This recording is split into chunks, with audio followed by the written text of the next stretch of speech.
Let me take you on a journey as we look back at the immense strides we've made, the battles we fought together, and the victories that we now celebrate as one house and one nation.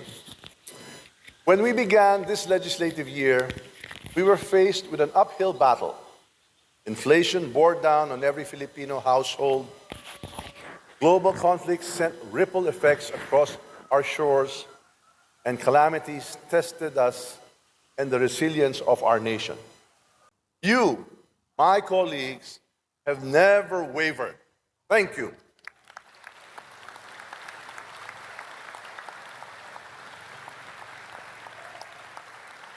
No doubt you have worked tirelessly to address the needs of your constituents, sacrificing time with your families and personal comforts to ensure that no Filipino is left behind.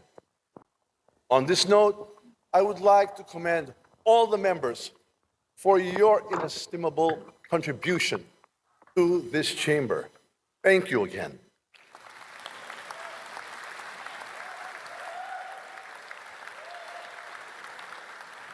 Ang budget na ibinigay natin sa mga departments at agencies, yun lang kaya nilang gastusin sa loob ng isang taon, walang labis, walang kulang.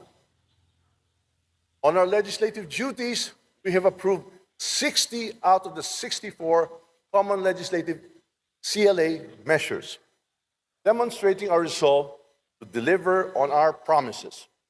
I am proud to report that we successfully passed 27 out of the 28 priority measures identified by the Legislative Executive Development Advisory Council, DALEDA, for passage by the end of the 19th Congress.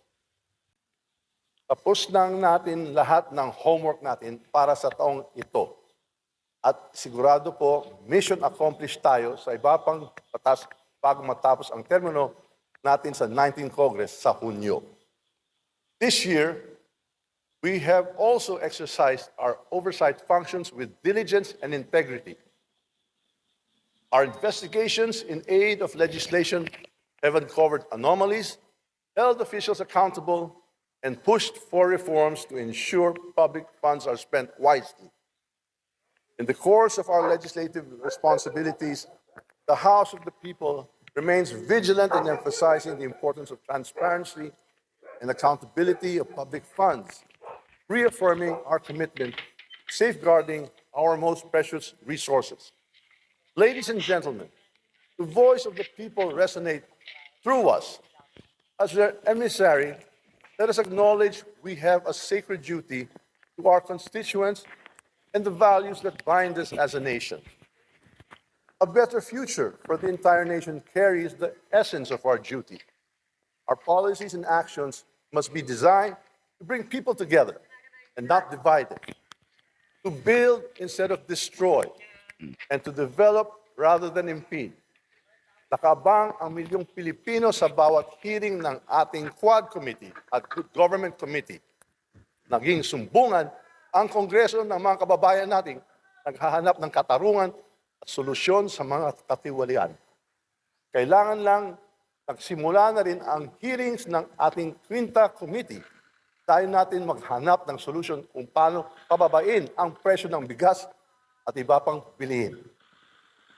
The Quinta Com seeks to address food affordability, accessibility, safety, while also examining the effects of agricultural practices on food production and food insecurity.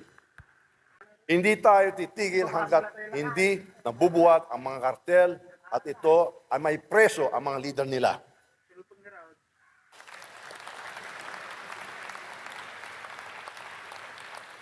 Worse, the perpetrators were fully aware of their catastrophic implications on the government and society, yet they continued to operate without shame. Apart from the Anti-Extrajudicial Killing Act, the Anti-Offshore Gaming Operations Act, the Civil Forfeiture Act, and the fraudulent birth certificate cancellation law filed in response to the Quadcom's earlier findings, the Joint Committee is currently focused on drafting legislation that addresses evidence fabrication, explores additional accountability measures for law enforcement and officials. The hearings conducted by the Committee on Good Government illuminated the glaring and egregious ill use of the government's confidential funds. The extent of the funds' misuse and the clear absence of accountability shown through fabricated documents, falsified liquidation reports, and spurious acknowledgement receipts reveal how some shameless individuals blatantly disregard the rule of law and betray the public trust.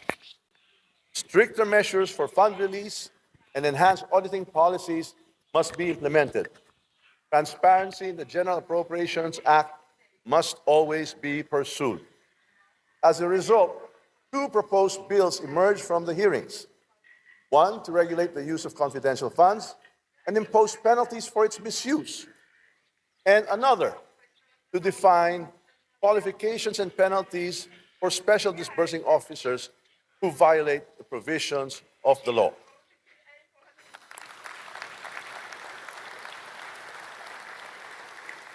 Let this be a reminder. Ayuda is not charity, it is justice.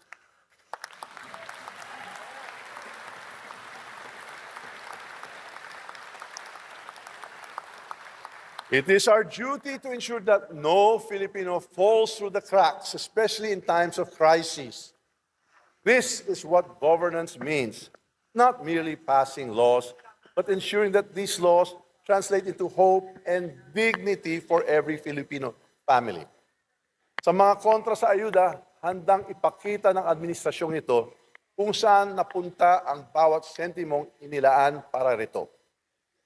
Ang mga may hawak ng pondo, ang mga departamento tulad ng DSWD, DOLE at DOH, sila ang nagpapatakbo ng mga programa, hindi ang Kongreso. Lahat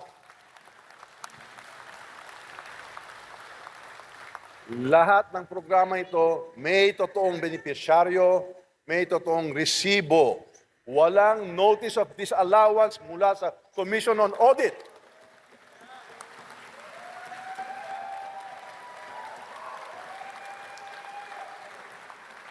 Ang trabaho ng Kongreso, tiyakin ang pondo rito at masiguro na nakakarating ng maayos sa mga benepisyaryo.